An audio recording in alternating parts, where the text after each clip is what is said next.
протяжении долгих тысячелетий человечество пытается осознать тайну своей истории. Найденные в разных уголках мира артефакты свидетельствуют о появлении жизни на Земле сотни миллионов и даже миллиарды лет назад. Кроме того, существуют неопровержимые доказательства того, что в глубокой древности на Земле жили более высокоразвитые, чем наша, цивилизации, владевшие фантастическим уровнем технологий. Об этом свидетельствуют древние мегалитические сооружения, величественные пирамиды в разных концах света, особого рода обсерватории, затерянные в джунглях города, а также найденный на Урале загадочный город Аркаим, высокотехнологичный источник знаний об устройстве мира, в конструкции которого зашифрована информация о смене астрономических циклов, охватывающих целые тысячелетия. Все это говорит о том, что давно пора менять стереотипы мышления, согласно которым современный человек считал себя цивилизованным и интеллектуально развитым, а древних людей отсталыми и дикими. На самом деле нам, с нашими сегодняшними технологиями, еще очень далеко до того уровня знаний, которыми владели представители предшествовавших нашей пятой арийской расе рас лемурийцев, атлантов и гипербореев. Кроме того, современными исследователями уже сделан вывод о том, что мы не единственные жители на планете Земля, что существуют параллельные миры, а под землей с глубокой древности и до наших дней живут иные загадочные цивилизации. Исследования, проведенные специалистами НАСА, обнаружили подземные города, а также подземную разветвленную сеть тоннелей и галерей, простирающуюся на тысячи километров. Тоннели не просто пробиты, а как будто выжжены в подземных скальных породах, и их стенки представляют собой застывший расплав горных пород. Как считают исследователи, по этим подземным коммуникациям носятся летающие тарелки из одного конца света в другой. Сегодня, в начале 21 века, мало кто отважится открыто отрицать существование иных измерений, с которыми все чаще контактирует нынешняя цивилизация, поскольку Вселенная представляет собой единое мироздание, где возможно гармоничное сосуществование параллельных и взаимопроникающих миров.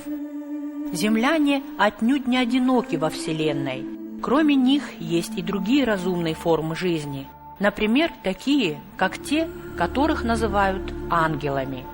Ангелы организованы в некую группу разумных существ и благодаря божественному провидению имеют значимый смысл своего существования. Все вышеизложенное в той или иной мере представлено и в древних учениях. Обратимся к нардскому эпосу, в котором в иносказательной форме содержится богатейшая информация о древнейшем прошлом человечества.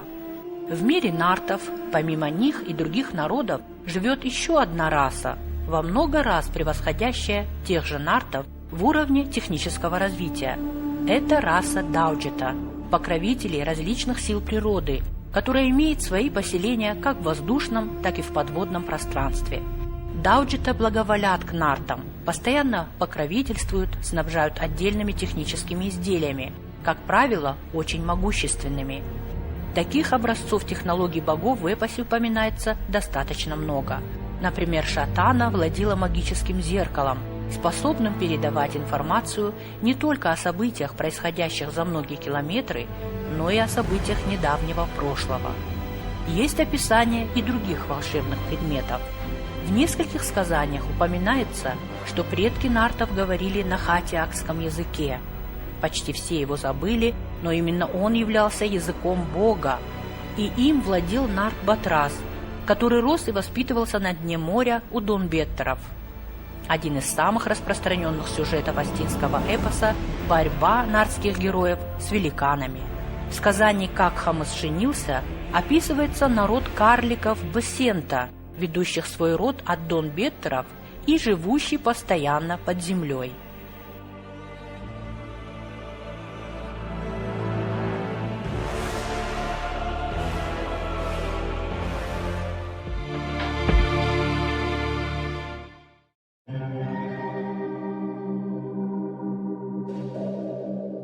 Эти сведения перекликаются с данными современных исследователей далекого прошлого человечества. Вот что пишет историк и геолог Александр Калтыпин. 10 тысяч лет назад наступление ледникового периода в осетинской мифологии Кар-Ама-Карафараштак привело к массовой миграции жившего в Арктике населения Гипербореи, Гоппершарбурата, которые именовались белыми богами. Поток переселенцев, известных историкам под названием арии, достиг Южной Европы, Кавказа, Персии, Ирана, Индии и Индокитая и заселил обширные территории Европы и Азии. Потомками ариев в более поздние времена были скифы и кельты, которые, хотя и утратили многие присущие белым богам и ариям знания, еще долго сохраняли законы и обычаи своих божественных предков. Расы белых богов обосновались на какое-то время в Северной Америке. Они были известны там как белые бородатые боги или пришельцы, которые именовались Кецалькуатль, Кукулькан, Вира-Коча. А в современном мире обиталищем богов или учителей человечества считаются таинственные страны Шамбала и Агарти, расположенные в Гималаях. Шамбала, Агарти.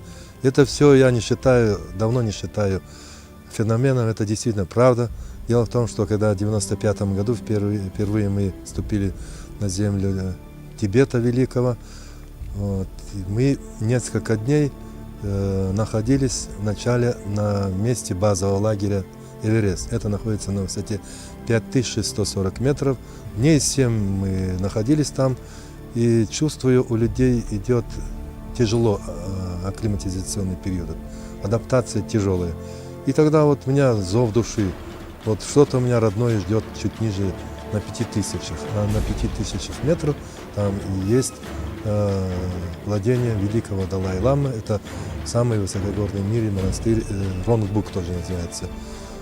И мы туда пришли, и я туда, кстати говоря, выбрал самых чистых, самых душой. Нас было 4. И мы когда туда зашли, ламы вышли, встретили нас. Потом мы зашли уже в их кельи. Вот. Я обращал внимание, и росписи, подобные вот кубанской культуре, сразу мы обратили внимание на это. То есть вот видите, как наша культура далеко бьет по истории. Поэтому это очень даже правда. Я сам его почувствовал. Вот. И когда мы выходили, я увидел, услышал вот явные вот осетинские слова.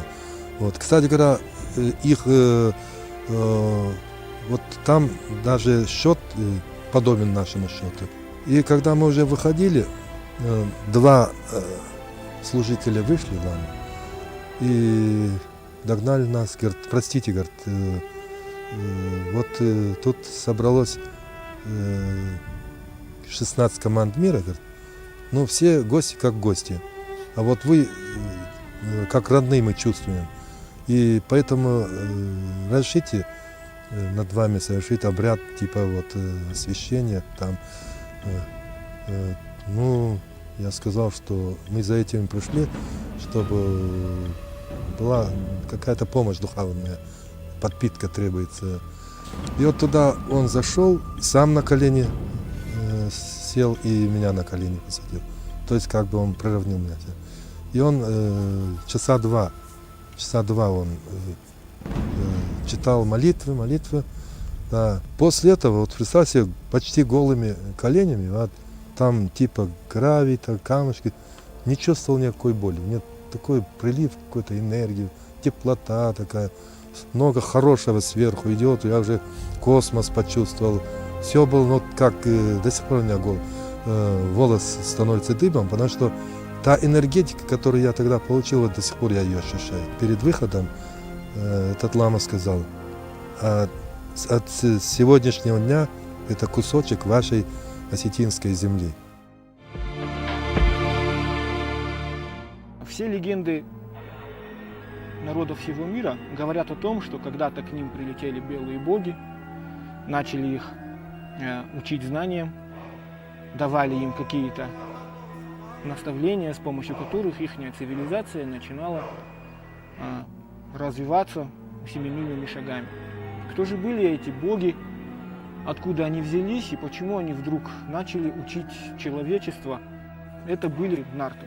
Один немецкий ученый даже провел такое исследование, когда он исследовал в Южной Америке вот эти большие изваяния головы, там, которые по 50, по 80 тонн. Он хотел найти прототип этих людей. Он долго не мог найти, и потом он увидел картину «Аланы в походе». И вот этот Алан, вождь с белой бородой на коне, который показывает путь, и оказался вот этим белым богом, которого они изобразили, который прибыл к ним и научил их всем знаниям. Нарты обладали огромным количеством знаний, которые достались им от их учителей. Этих учителей они называли небесными. 2 или 3 тысячи лет назад упоминание уже идет об аланах, о сарматах, скифов. Почему-то у этих так называемых племен язычников было уже понятие единого бога. То, что сейчас говорят «юнок штурхусал». И эту веру они несли в этот мир. Куда бы они ни приходили, они не покоряли ни мечом, ни силой. Они покоряли культурой, знанием. Сейчас говорят, что самым большим минусом наших предков, это же и сарматов, и аланов, до них скифов, было то, что они очень быстро ассимилировались с местным населением тех земель, куда они прибывали. Нет, это не было ихней слабостью, это была их миссией. Улучшение генофонда человечества, кровосмещение, по принципу которого происходило улучшение генофонда. Многие европейские города, которые при правлении аланских правителей достигали наивысшего пика развития. Как только аланы достигали там цели своего пребывания, они вставали и уходили в совершенно другие земли. Поэтому, куда бы ни посмотрел современный историк, археолог, конечно, если он это все хочет увидеть, он увидит места пребывания наших предков. Это от Японии до Европы, от Европы до Северной Африки и так далее. Везде они побывали.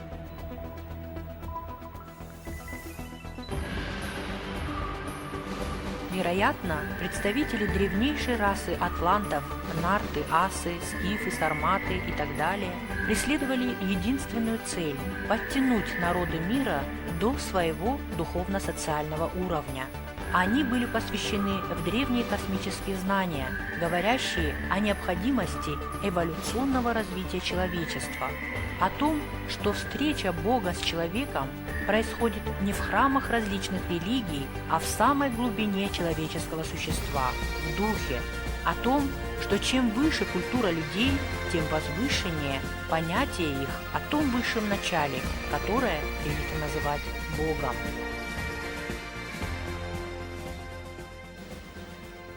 В доктрине Нарт то, что сейчас называют языческой религией нашего народа, то, что называют поклонением камням и так далее, это не религия, это было учение, в древности ее называли доктриной Нарт, а ее носители назывались нартами. Поэтому и пошло в миру название нарты. Это не вся часть, конечно, аланов, это определенная часть посвященных учителей, несущих свет. Их еще потом чуть позже начнут называть роксами.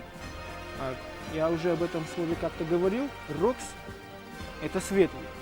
Человек, дающий свет, излучающий свет. Ихними последователями называли аорс. Чуть позже эти аорсы становятся воинами-хранителями, хранителями знаний из света наших предков.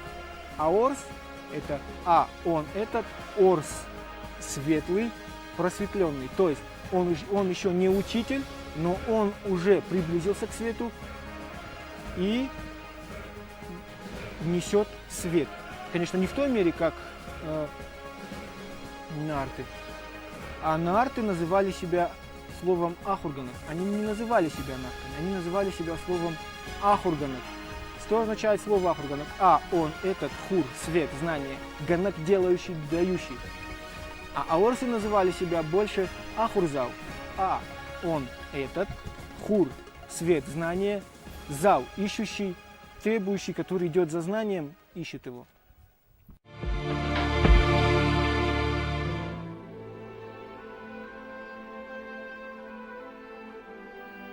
Нарты, асы, иры, скифы знали, что существует единый и неделимый Бог, который был, есть и будет. Он – мы в нем. Именно Он правит миром, вершит судьбами галактик, планет и людей. Его познать невозможно. Все сотворено Богом.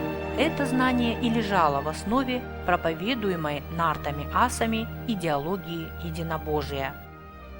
Кроме того, социальная структура общества нартов-асов базировалась также на космических законах.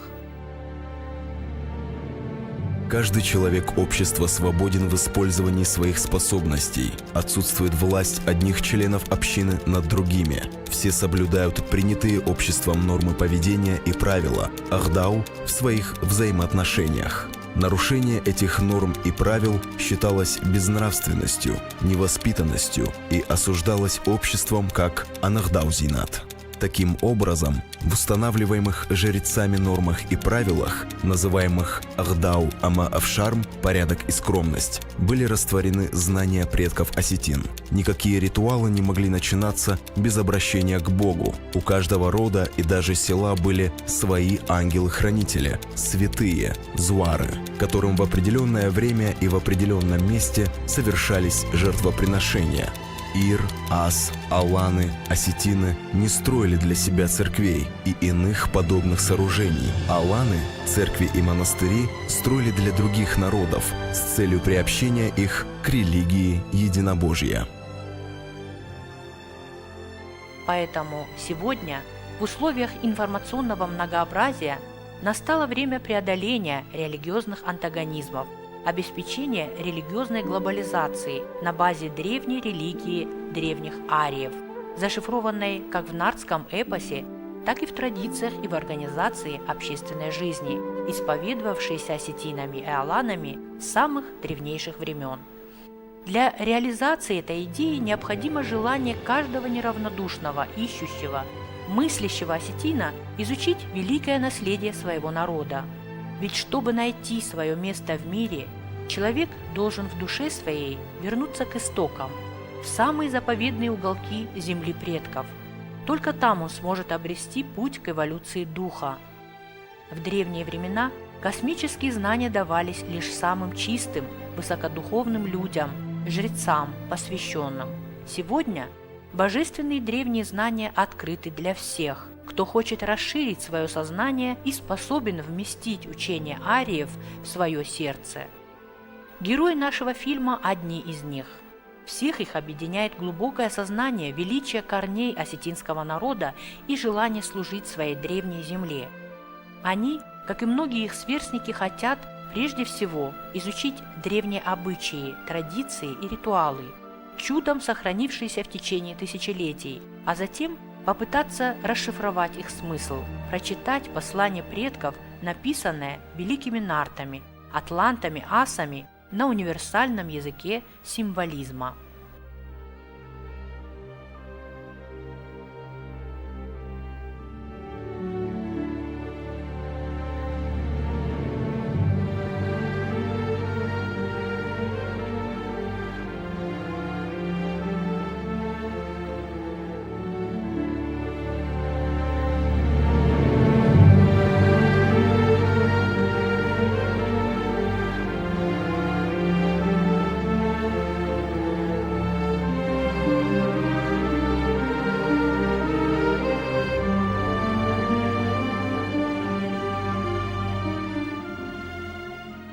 Осознание не придет вот сразу. Нет такого человека, который вот был сегодня простой человек, живет, а завтра проснулся уже осознанный. Не знаю, таких, наверное, не было. Или просто про них забыли. Поэтому осознанность приходит через обучение. Как я уже говорил, ахурзал. Или, как сейчас это на современный язык переводится, это ученик. То есть мы все ученики. Все мы стремимся к знанию, как к осознанию. У нас есть определенный свод законов, который также назывался фаче на фаче. Еще несколько лет назад, когда кто-то запрещал что-то, вот зертой, уй на фаче, не говорили не было или нельзя этого делать, нет, говорили уй на фаче. Значит, через этот на фаче переступить нельзя было даже через страх смерти. Все, на фаче. Стоит стена, дальше идти нет, все. А было понятие фаче. А вот за это фаче наши предки отдавали жизнь. У них было осознание этого фаче. Почему у наших предков не сохранилось никаких письменных доказательств доктрины Наарт, Ахдау, фаче на фаче? Потому что письменность как таковая, она не определяет цивилизацию. Один из ученых сказал, как только появилась письменность, цивилизация приходит в упадок. Значит, образ мышления и передаваемой информации, он становится настолько примитивным, что мозг его просто не хочет воспринимать. Наши посвященные, наши учителя, они все передавали на языке символики, хат Яков Жак, или передавали устно от отца к сыну. Символика – это то, на что наши ученые должны обратить именно свой взор, скорее всего, будет правильнее сказать, свой взор обратить на эту символику, потому что она пропитана этим знанием. Именно с символики начнется, на мой взгляд, путь к осознанию. Обыденность. На столе лежат 3 пирога. Старший произносит молитву. Никто не задумывается. Или задумываются единицы. Почему именно 3 пирога? Почему именно в таком положении? Почему именно старший?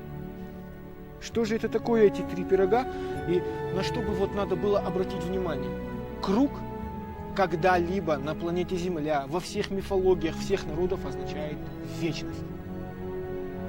Точка в середине – это начало или толчок к чему-то новому, к новой жизни, к новой галактике, к новому миру. Начало. Но возникает вопрос, а почему 3 круга? Они же находятся тоже в круге. Эманация единого Бога. Единый Бог. На всем протяжении истории нашего народа, с самых древних по сей день, нас сопровождает эманация единого Бога. Что сразу говорит о том, что мы никогда не были и не будем язычником. Мы обращаемся. Еунах Штрахусау Амбал Каманней. 3 круга. Высший мир, средний мир и нижний мир означал именно создание всего сущего или самого Создателя. Вот. В определенных случаях пекли треугольные пироги, треугольник. Треугольник во всех мифологиях мира всегда означал разум, не простой разум, высший разум. 3 треугольника, его эманация – единый Бог. По-другому про это говорить на фаче буквально нельзя. 100% на фаче. Это единый Бог. Вот. Также пеклись такие продолговатые пироги. Во всех мифологиях мира, какую бы книжку ни открыли, этот символ означает глаз или зародыш.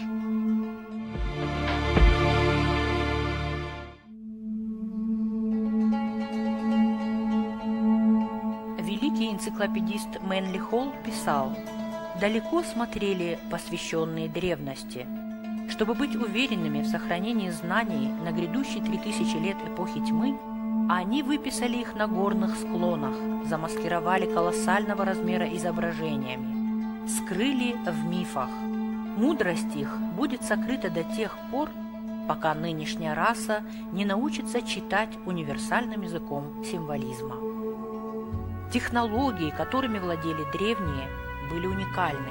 Сегодня во всех концах света ученые не могут найти объяснение способам построения древних пирамид, методом вытачивания колоссальных каменных блоков, колонн и колодцев, подземных тоннелей и городов.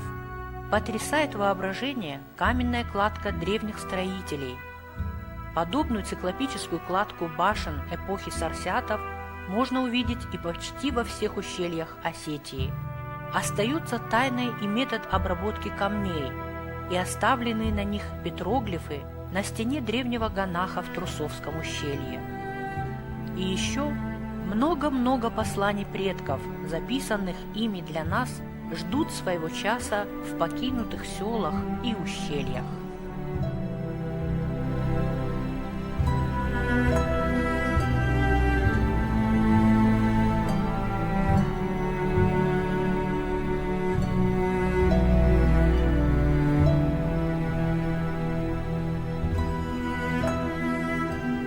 Для того, чтобы понять все это, нам надо вернуться в корни.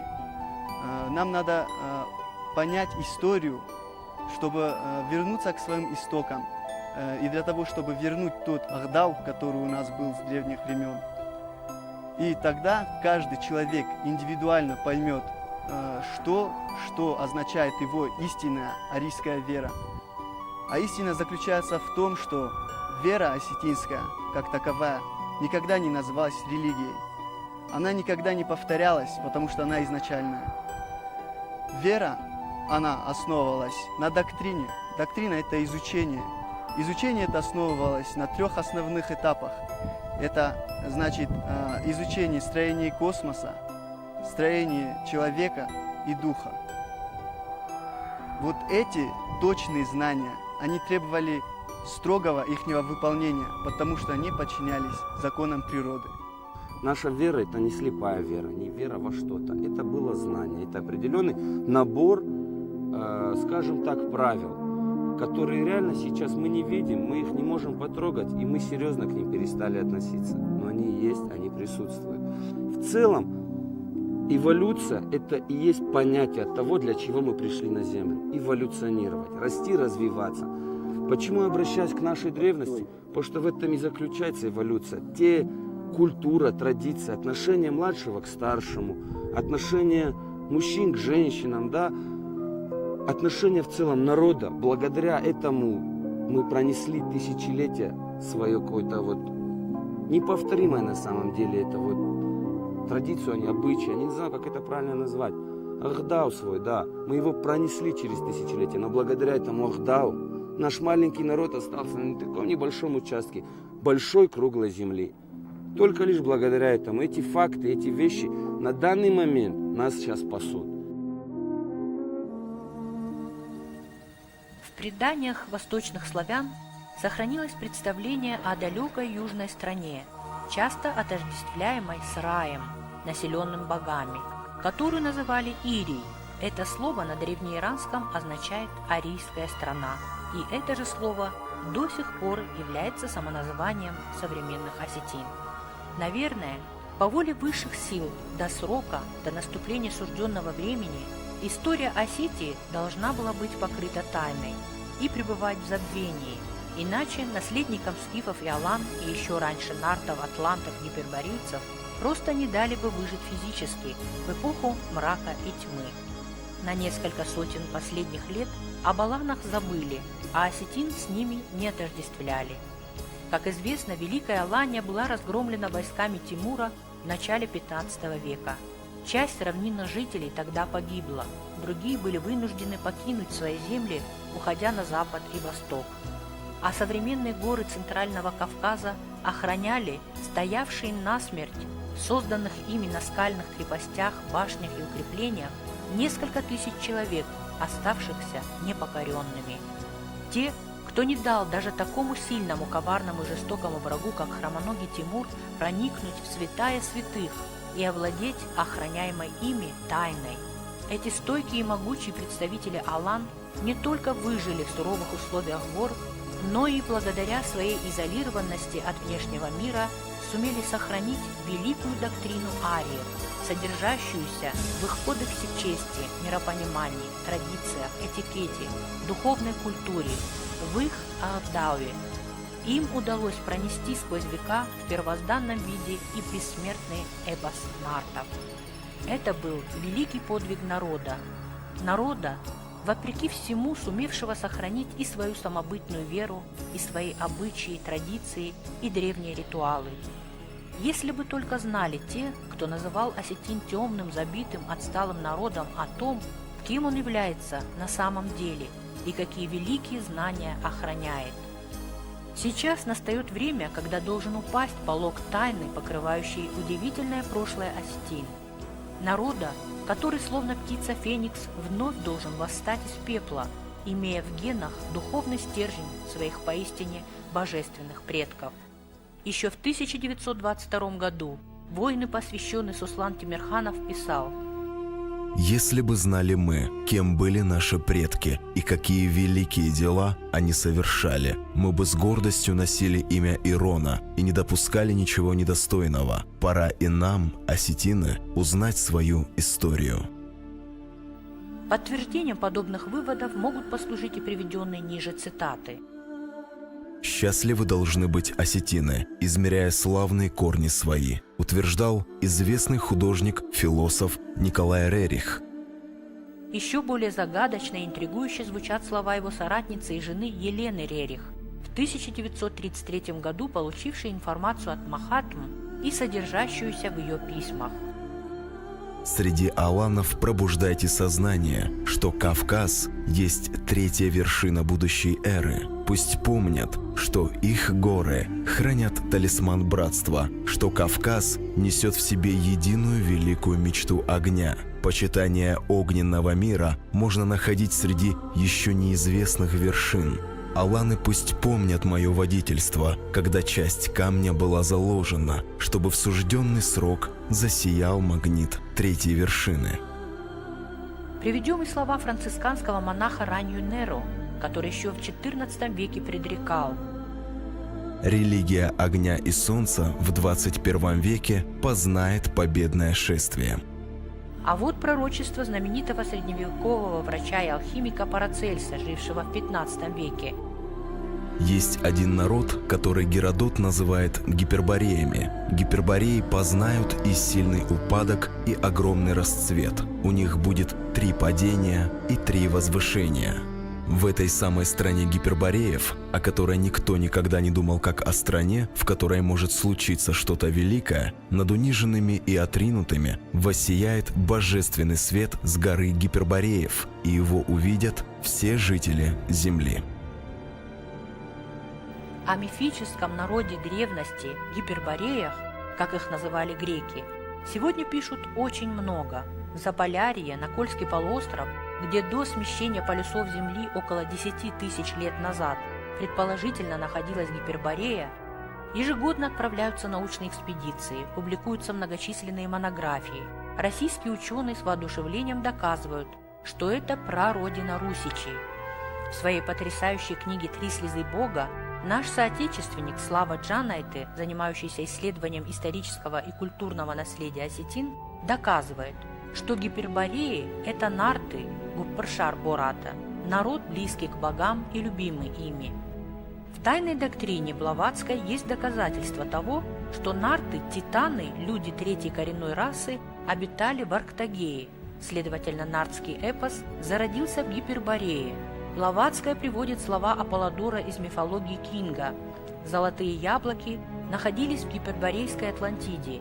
И далее: «Они сеяли утром, жали в полдень и собирали плоды вечером». На севере, как известно, год разделен на 6 месяцев дня и 6 месяцев ночи. В нартском эпосе также сеяли утром, вечером собирали урожай, а в знаменитом Нартовском саду росла одна чудесная яблоня. Раскрывающиеся одни за другими тайны свидетельствуют о том, что именно осетинам суждено было сохранить древнее, некогда мировое учение, бытовавшее в индоевропейском обществе. В культуре и языке нашего народа сохранились важнейшие характеристики арийских племен и все общеиндоевропейские святыни, а история всего человечества, зашифрованная в мифах нартского эпоса, представляет наиболее достоверный источник из всех известных, ибо тексты были записаны в умах масс людей и прошли тысячи поколений. Фольклор творился в среде участников событий, а их цензура нетерпима ко лжи, которую вполне терпят письменные тексты авторов, всегда зависимых от обстоятельств.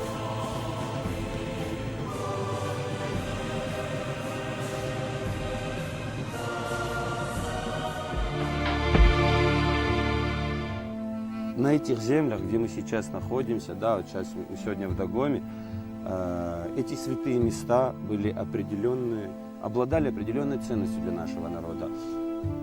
эти места были охраняемые всегда. То есть они защищались от сквернословия, от неуважения, непочета. Почему? Потому что на этих местах, на самом деле, более высокие, чтобы меня правильно поняли, наверное, более высокая связь с высшим нашим Богом, Юнок Штархусауна.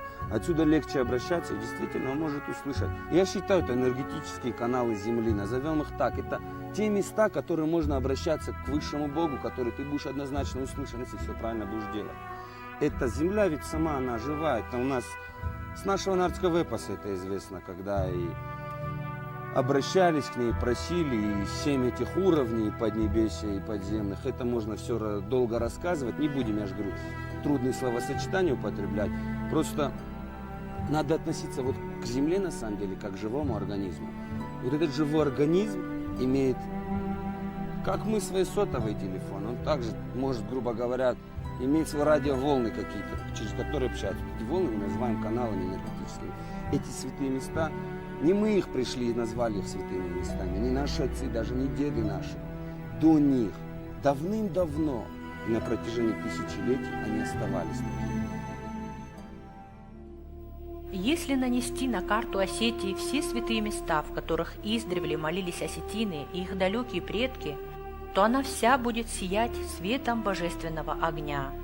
Постоянное пребывание осетин в столь сакральной зоне способствовало росту их духовности. И сегодня близость святых мест призывает нас к более ответственному отношению к своему эволюционному росту. Ведь все дается Богом для совершенствования души, для работы над собой и приобретения конкретных качеств характера. И если человек тратит драгоценнейшее время земной жизни на развлечения, наслаждения и утехи, то это значит, что он прогуливает уроки земной школы. И за это Небесный Учитель посылает ему наказание, посылает ему болезнь души или тела, чтобы человек остановился, задумался и больше не прогуливал школьные уроки. Достойно пройдя школьный земной курс, человек, согласно законам эволюции, отправляется на более высокие уровни для дальнейшего развития. И, возможно, именно это является объяснением современной малочисленности осетинского народа. Выполнив свою миссию и получив опыт земного воплощения, наши легендарные предки навсегда уходили с земного плана в более высокие сферы, сохраняя связь со своими потомками через свой бессмертный фарн. Возрождение нашего народа, возрождение Ахдау, возрождение нашей доктрины возложено теперь на каждом из нас. Каждый из вас должен обратить на это свой взор, открыть к этому свои сердца, и только в этом случае придет осознание. Многие говорят: я больше всего в жизни хочу, чтобы услышать эти знания и так далее. И тут возникает вопрос: а что ты сделал для того, чтобы услышать эти знания? Мы должны очиститься духовно, мы должны очиститься физически, мы должны быть готовыми принять эту информацию, это знание, принять фарн нартов, который наши предки, аланы, нарты, наши предки, сарматы, скифы несли в мир, несли для каждого народа. Они жертвовали собой ради этой цели, ради них, ради ихней памяти.